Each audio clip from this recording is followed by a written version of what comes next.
అండి అందరికీ నమస్కారము. నాకు ఒక అన్న కామెంట్ పెట్టాడు ఎర్రకారం చేయమని.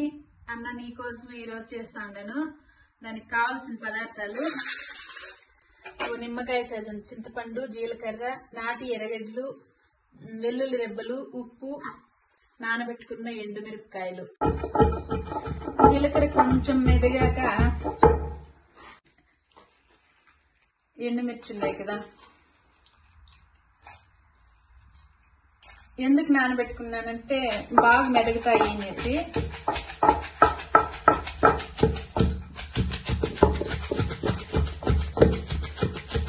రోట్లో నూరుకుంటే ఎర్రకారం చాలా బాగుంటుంది మిక్సీలో వేసేదానికంటే.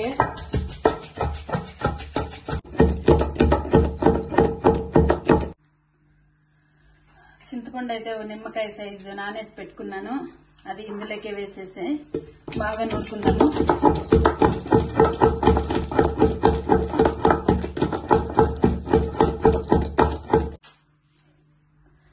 వెల్లుల్లి రెబ్బలు వేసి దంచుకుందాం.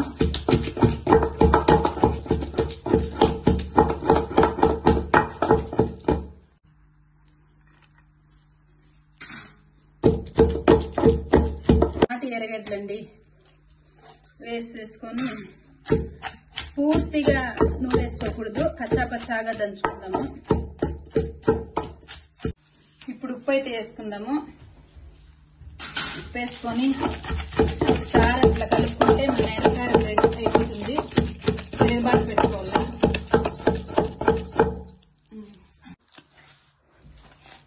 ఫైనల్ గా ఎర్రకారం అయితే అయిపోయింది. ఇంక తిరగబాటు పెట్టేసుకుందామండి.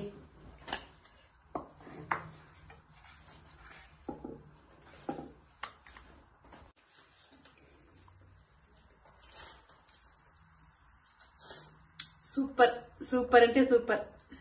ఇప్పుడు ఆయిల్ అయితే వేసి పెట్టుకున్నాను తిరగబాతు కోసము. పోపు దినుసులు వేసి చిటపటలాడాక కరివేపాకు వేయాలి. ఇప్పుడు కరివేపాకు వేసి తెచ్చింది. ఇప్పుడు తిరగబాతుని ఇందులోకి వేసి ఈ ఆయిల్ కారం అంతా కలిసేలాగైతే బాగా కలుపుకోవాలా. ఫైనల్ గా ఎర్రకారం రెడీ అన్న నీకోసమే.